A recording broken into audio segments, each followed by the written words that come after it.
Braja Janaranjana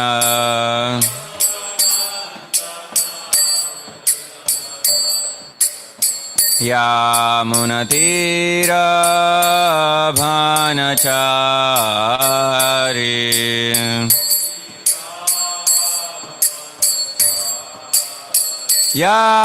Yamunatira Bhanachari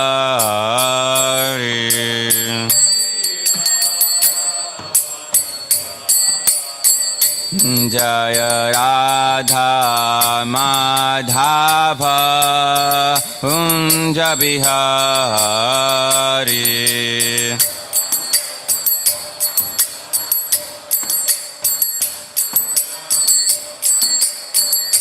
Jaya Radha Madhava Kunja Bihari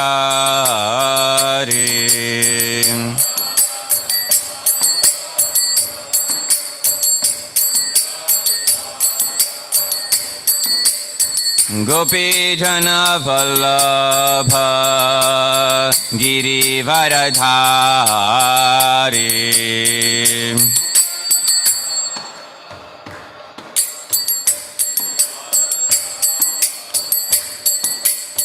Gopi Jana Vallabha Girivaradhari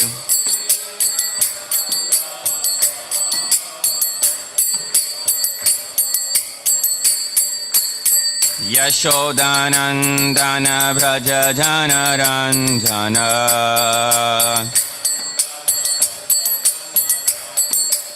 Yashodanandana Braja Janaranjana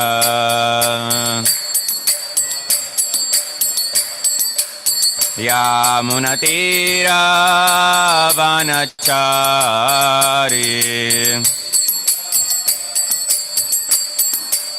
Yamunatira Vanachari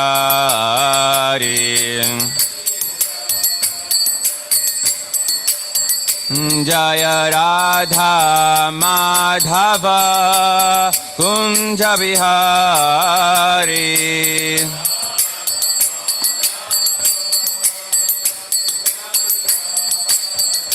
Jaya Radha Madhava Kunja Bihari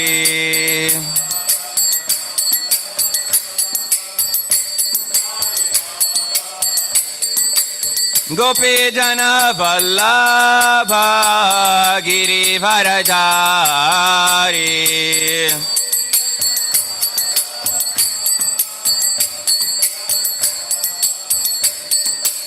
Gopi Jana Vallabha Girivaradhari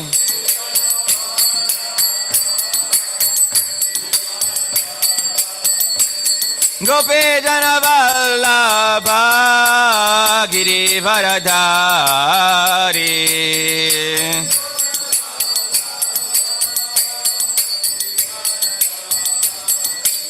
Yashodanandana Braja Janaranjana Yashodanandana Braja Janaranjana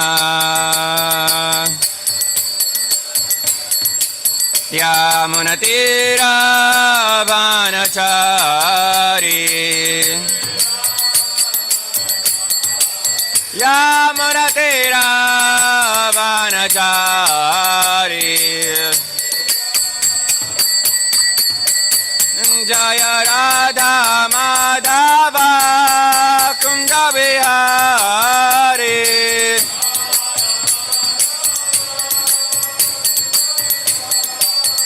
Jaya Radha Madhava Kunja Bihari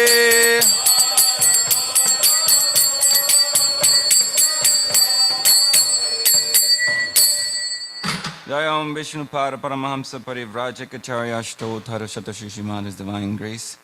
A.C. Bhaktivedanta Swami Srila Prabhupada Ki Jai. Jai Om Vishnu Para Paramahamsa Parivrajacharya Ashtothara Shatashishiman Bhakti Siddhanta Saraswati Goswami Maharaj Prabhupada Ki Jai.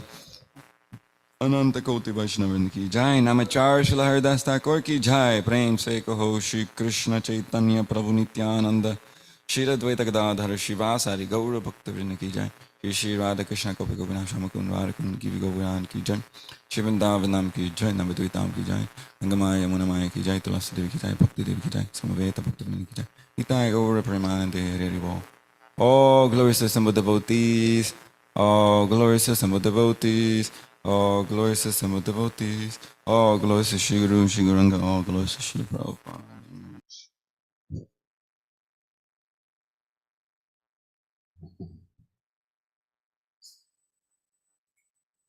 Can someone give me a bottle of water? Just Om Namo Bhagavate Vasudevaya.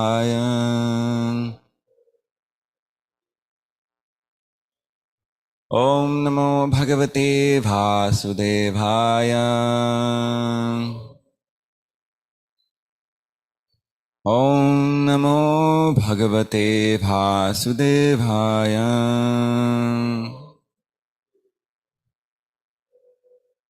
So we're reading from Srimad Bhagavatam, 16th chapter. How Parikshit received the age of Kali. So we're in text 2? Yeah, text 2. Sa Uttarasya Tanayam Upayema Iravatim Janame Jayadin Chaturas Tasyam Utpadayat Sutan Sa Uttarasya Tanayam Upayema Iravatim Janame Jayadins Chaturas Tasyam Utpadayat Sutan Sa Uttarasya Tanayam Upayema Iravatim Janame Jayadim Chaturas Tasyam Utpadayat Sutan Sat Uttarasya Tanayam Upayema Iravatim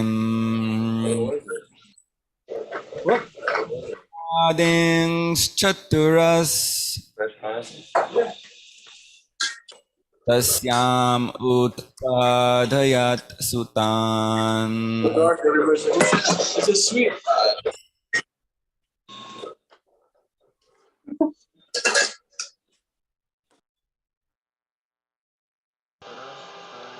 Sat Uttarasya Tanayam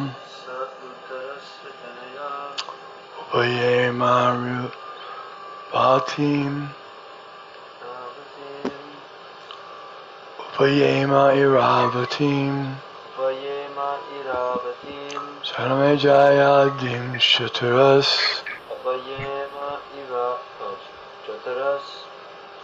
Tasyam Utpadayat Sutan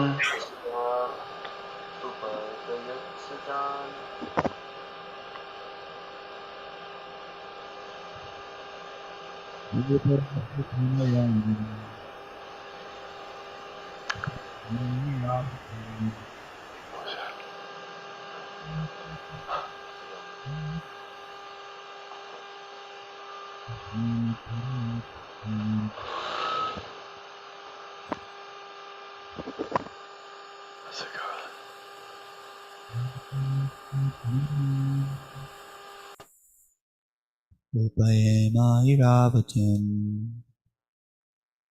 Janame Jayadim Chaturas Tasyam Upadayat Sutan Sa Uttarasya Tanayam Upayema Iravatim Janame Jayadim Chaturas tasyam upadayat sutan.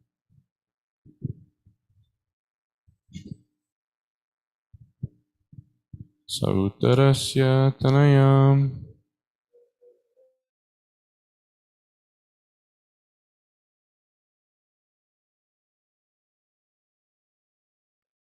Janame Jaya Dimshaturas Tasyam Utpadayat Sutan.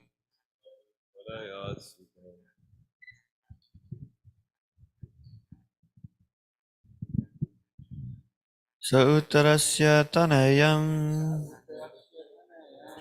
upayena ivavatim janame jayadim chaturas tasyam uptadayat sutan. Sautarasya tanayam upayema iravatim. Janame jayadim chaturas tasyam utpadayat sutam.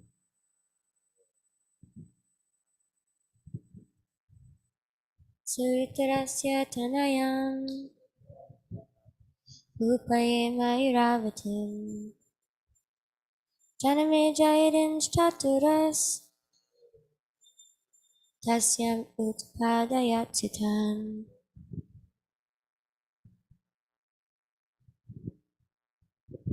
Sautarasya Tanayam Upayema Iravatim Janame Jayadings Chaturas Tasyam Utpadayat Sutan.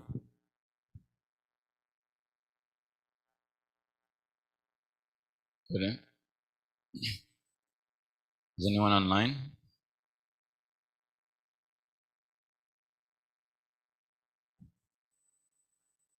Okay. Sa he Uttarasya of King Uttara, Tanayam daughter, Upayeme married, Iravatim Iravati, Janame Jaya Adin, headed by Maharaj Janame Jaya, Chaturaha 4, Tasyam in her, Utpadayat begot, Sutan sons. King Parikshit married the daughter of King Uttara and begot 4 sons headed by Maharaj Janamejaya. Purport. Maharaj Uttara was the son of Virata and maternal uncle of Maharaj Parikshit. Being the daughter of Maharaj Uttara was the cousin sister of Maharaj Parikshit. But cousin brothers and sisters were allowed to get married if they did not belong to the same Gotra or family. In the Vedic system of marriage, the importance of Gotra or family was stressed. Arjuna also married Subhadra, although she was his maternal cousin sister. Janamejaya, one of the Rajarshi kings and famous sons of Maharaj Parikshit. His mother's name was Iravati, or according to some, Madravati. Maharaj Janamejaya begot 2 sons with the names Gyatanika and Shankukarna. He celebrated several sacrifices in the Kurukshetra pilgrimage site, and he had 3 younger brothers named Sutrasena, Ugrasena, and Bhimasena II. He invaded Tashkala Ajanta, and he decided to avenge the unlawful curse upon his great father, Maharaj Parikshit. He performed a great sacrifice called Sarpa Yagya to kill the race of serpents, including the Takshaka, which had bitten his father to death. On request of the many influential demigods and sages, he had to change his decision to kill the race of snakes. But despite stopping the sacrifice, he satisfied everyone concerned in the sacrifice by rewarding them properly. In the ceremony, Mahamuni Vyasadeva also was present, and he personally narrated the history of the battle of Kurukshetra before the king. Later on, by the order of Vyasadeva, his disciple Vaishampayana narrated before the king the subject matter of Mahabharata. He was much affected by his great father's untimely death and was very anxious to see him again, and he expressed his desire before the great sage Vyasadeva. Vyasadeva also fulfilled his desire. His father was present before him, and he worshipped both his father and Vyasadeva with great respect and pomp. Being fully satisfied, he most magnificently gave charity to the Brahmanas present at the sacrifice. Om Jnanatimirandhasya Jnananjana Shalakaya Chakshumilitam Yena Tasmai Shri Namaha Shri Chaitanya Manobhishtam Stapitam Yena Bhutale Swayam Rupa Kadamahyam Dadati Swapatantikam Vandeham Shri Guru Shri Utapatamalam Shri Gurum Vaishnavam Shta Shri Rupam Sagrajatam Sahagana Raghunatam Vitam Tam Sajivam Sadvaitam Savadutam Parijana Sahitam Krishna Chaitanya Devam Shri Radha Krishna Padam Sahagana Lalita Shri Vishakam Vitamscha He Krishna Karuna Sindho Dhinna Bandho Jagatpate Gopesha Gopika Kanta Radha Kanta Namaste Tapta Kanchana Gaurangi Vradhe Vrindo Vaneshwari Vrishapanu Sutadevi Pranamami Hari Priye Vanja Kalpatarubhyascha Kripa Sindhubhya Evacha Patitanam Bhavanebhyo Vaishnavebhyo Namo Namaha Jai Shri Krishna Chaitanya Prabhu Nityananda Shri Dvaita Gadadhara Shivasari Gaura Bhakta Vrinda Hare Krishna Krishna Krishna Hare Hare Hare Rama Rama Rama Hare Hare Sa uttarasya tanayam upayema iravatim janame jayadim chaturas tasyam utpadayat sutah. King Parikshit married the daughter of King Uttara and begot 4 sons headed by Maharaj Dhanamajaya. Yes, something?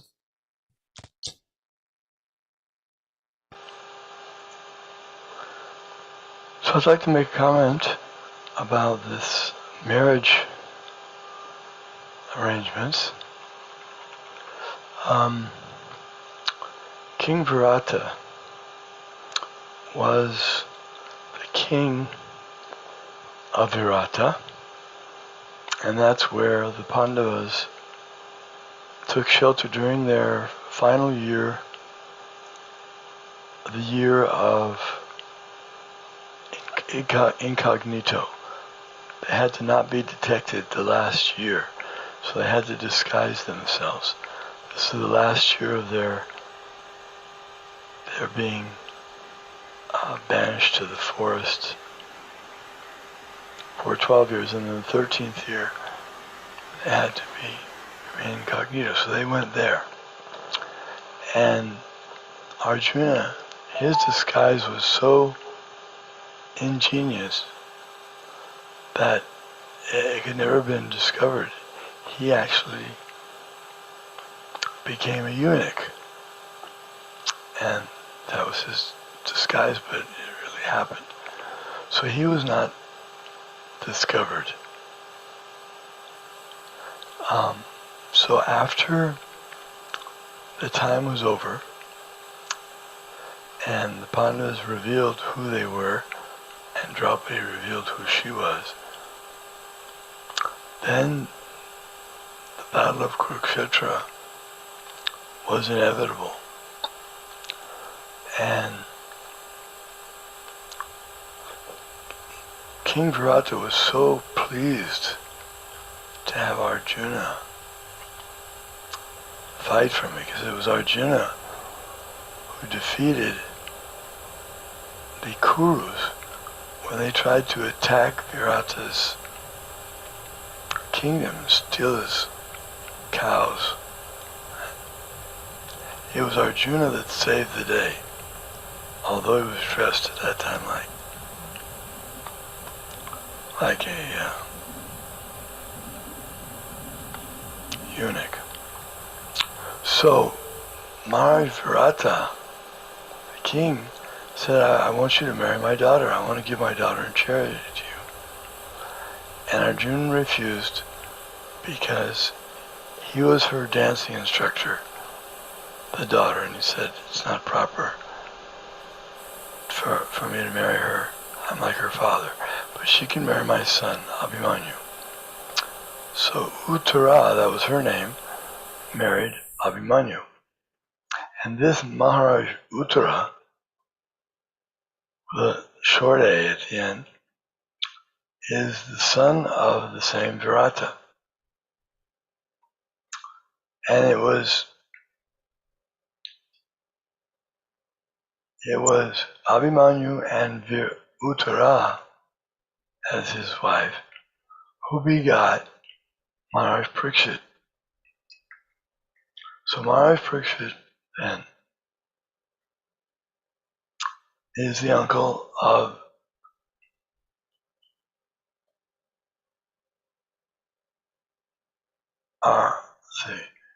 Maharaj Uttara is the son of Radha. He's the maternal uncle of Parikshit because his sister was Uttara. And Maharaj Uttara was a cousin sister. Well, the daughter, Iravati, being the daughter of Maharaj Uttara. So it was Iravati became the daughter of Uttara.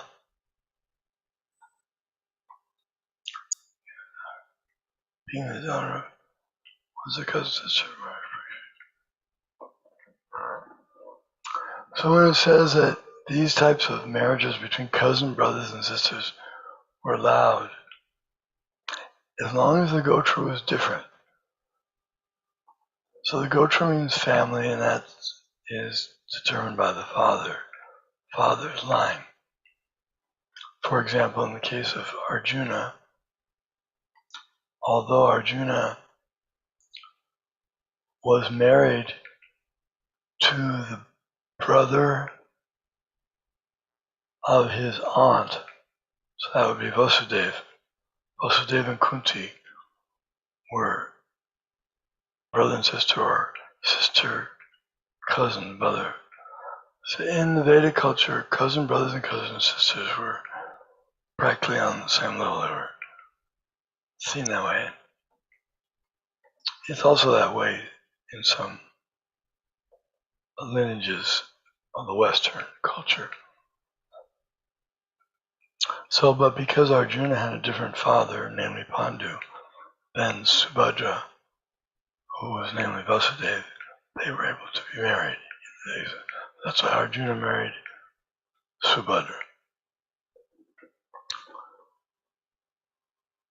So I just want to mention a few of these things so that we can try to get an idea of how the families are close, but at the same time, the difference is based on the father's gotra. Then it was allowed, otherwise it was not allowed. Thank you. Yeah. Thank you, Maharaj, for those details. So here we're reading how Parishik, or going to begin to enter into this chapter of Parishik Maharaj receiving the age of Kali. And it's just information, it's just history. We're getting to learn. Prabhupada is giving us some background in the purport. Who is this? Or reminding us, who is this Janamejaya? You may have mentioned them before in other purports, but because we don't know these people, so Prabhupada is giving us a little more details. Janamejaya is the famous son of Maharaj Parishik, who tries to revenge his father's death, who gets bitten by this snake. So he tries to get rid of all the whole race of snakes, and he starts performing this yajna, and all the snakes are being thrown into this fire. But then all the demigods, seeing this concern that, every living entity has some function to play in the existence of the universe, so you can't just get rid of all of them. So they stop this sacrifice. And still, this is called Janamejaya, Maharaj Parishik's son, being a Rajarshi, as Prabhupada mentions, he listens to his authorities, to the sages, the demigods, and the brahmanas. So he immediately stopped the sacrifice on their order. He wasn't attached to his own activities. He was doing it because he wanted to avenge the, from his perspective, unlawful curse and death of his father. And also the snakes, they were the ones who were being instrumental in the death of Maharaj Parikshit. It reminds me also of Dhruva Maharaj. The Dhruva Maharaj wanted to avenge his brother's death. So he went to go kill the race of, anyone remember? The Yakshas. And they were being killed unnecessarily by Dhruva Maharaj. So who came to stop Dhruva Maharaj? It was Lord Brahma. Lord Brahma came, his great-grandfather. So this Dhruva Maharaj immediately paid his obeisances to his authorities and said, okay, on your order, instruction, I will stop this sacrifice, you can say, or killing unnecessarily these persons. Because killing unnecessarily is illegal, for everyone. Not that anyone, just because you're a great king, powerful king of the whole world, you can just do whatever you want. So this idea of independence or unlimited freedom is illusion. No one ever had unlimited freedom or to do whatever they want, no matter how great they were. Someone had some authority. Now, ultimately, everyone is under the authority of Krishna. So it's not, when we hear we don't have any independence or everyone is under some authority structure, that's normal. That's actually life, is that you have shelter. You have someone above you, and ultimately Krishna is who they're representing in your life, then you feel safe. You feel like that's what every human being should have, a guru or some authority. That was Vedic culture. But we don't have that conception. We're born in a different conception where everybody's here. Unlimited freedom. Do whatever you want. And therefore, you have these, people living abominable lives and independent.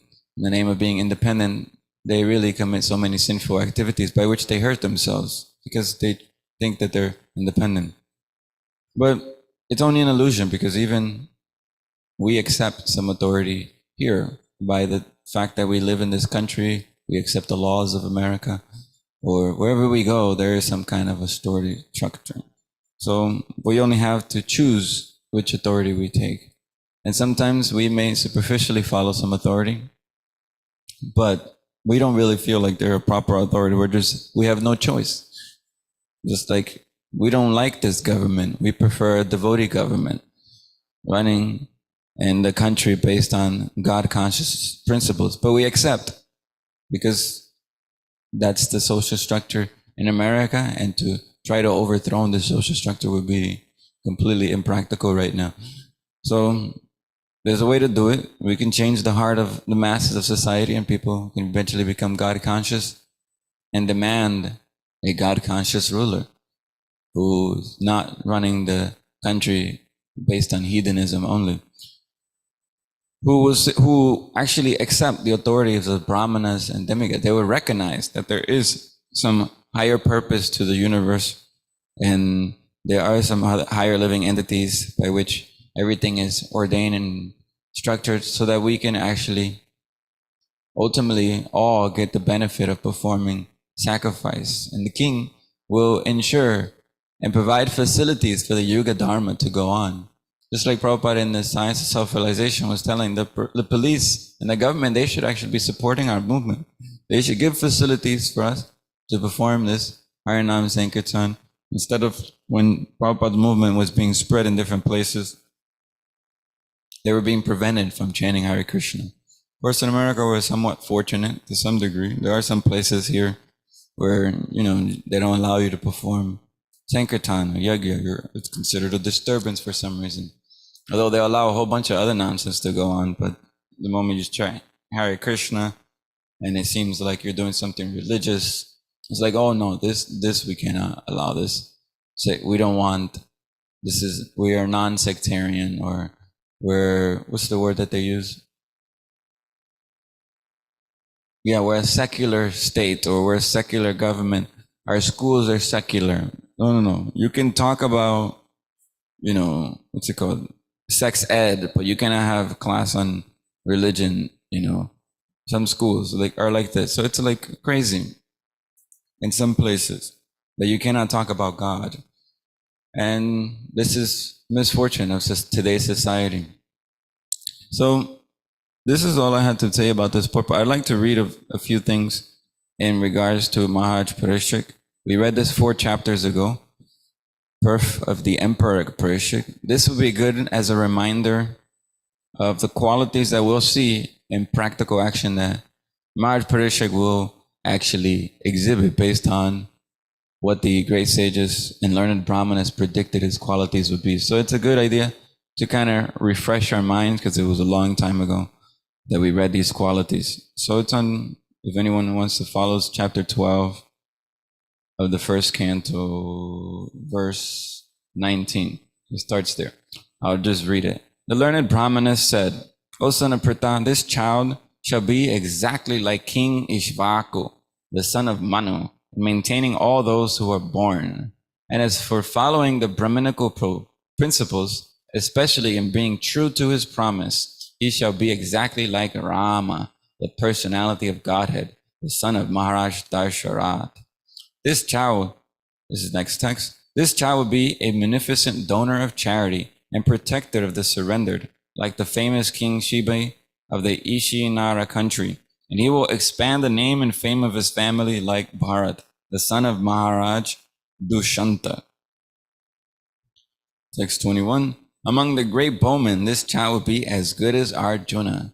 He will be as irresistible as fire and as unsurpassable as the ocean. Text 22. This child will be as strong as a lion and as worthy a shelter as the Himalaya mountains. He will be forbearing like the earth and as tolerant as his parents. This child will be like his grandfather Yudhishthir or Brahma in equanimity of mind. He will be magnificent like the Lord of Kailasa hill, Shiva, and he will be the resort of everyone like the Supreme Personality of Godhead Narayana, who is even the shelter of the Goddess of Fortune. This child will be almost as good as Lord Shri Krishna by following in his footsteps. In magnanimity, he will be as great a king as King Rantidev, and in religion, he will be like Maharaj Ayati. This child will be like Bali Maharaj, impatient, a staunch devotee of Lord Krishna, like Prahlad Maharaj, a performer of many Ashvamedha horse sacrifices, and a follower of an old and inexperienced men, of the old and experienced men. This child will be the father of kings who will be like sages. So, see, father of kings. So who are his sons? Janamejaya is one of his sons. His son is qualified actually. He will be a chastiser of the upstarts and quarrelsome. And this is what we'll hear in this chapter, is that he will actually chastise when he sees that the aged Kali is being, or what's it called, Dharma personified is being attacked by this Shudra. So after hearing about his death, which will be caused by the bite of a snake bird sent by a son of a Brahmana, he will get himself freed from all material attachment and surrender unto the personality of Godhead, taking shelter of him. So this is the greatest thing that Maharaj Parishik is most famously known for, is for, at the time of death, doing what is the known that we should do with our lives, which is to ultimately surrender to Krishna. Following in the footsteps of his predecessors, the Pandavas, they retired timely. And that's what we heard in the previous chapter, right? The Pandavas retired timely. Right after the chapter before that was when? Anyone remember?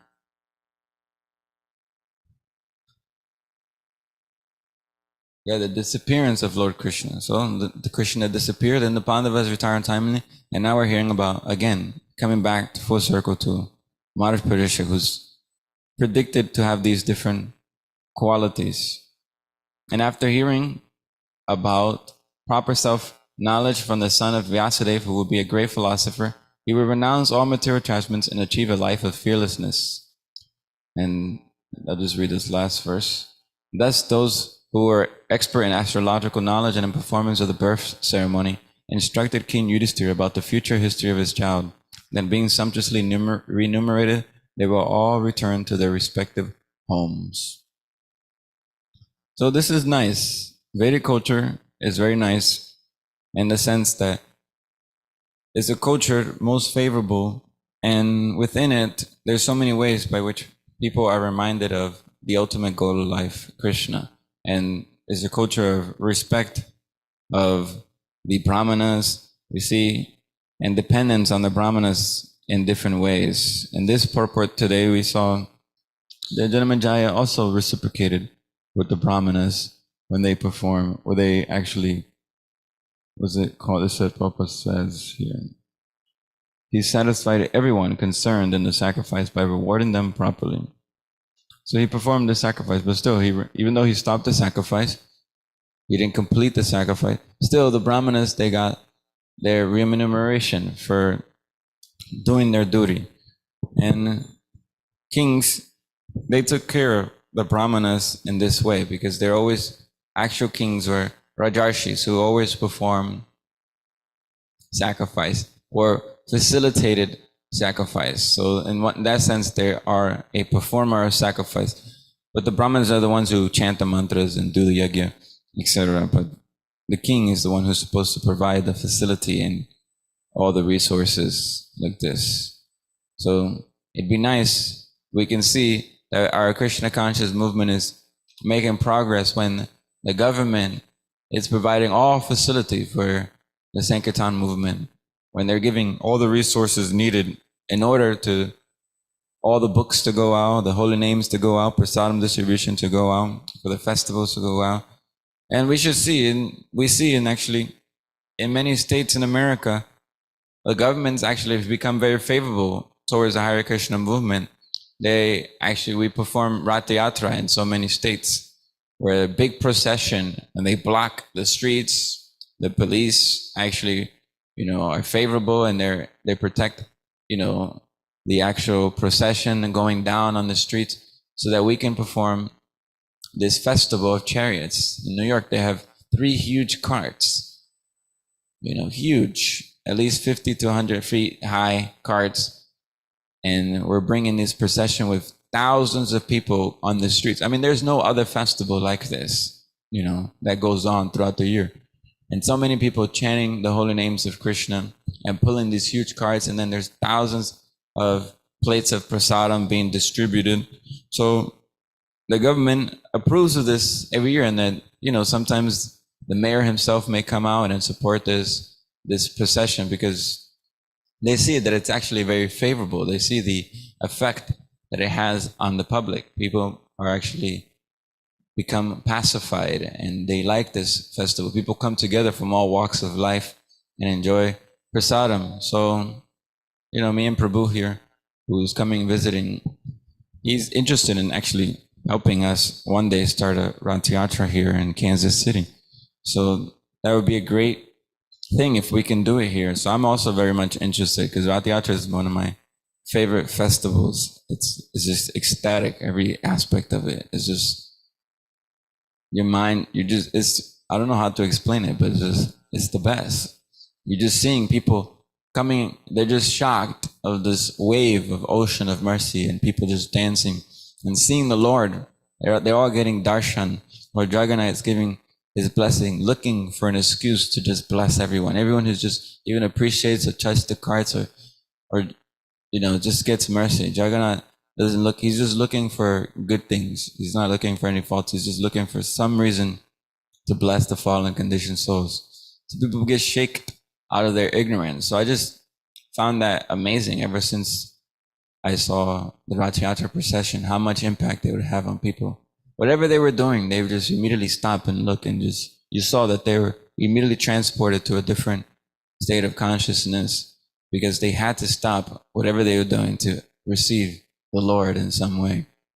And this is the amazing benefit that we can do by performing Sankirtan, and ultimately by performing Sankirtan in such a festive way by bringing Lord Jagannath across the streets. This is, if the government can support in this way, this would be the actual benefit of their being in charge of the society, is that they actually allow and promote Harinam Sankirtan and the sacrifice of this age. So, any questions or comments? We can stop there.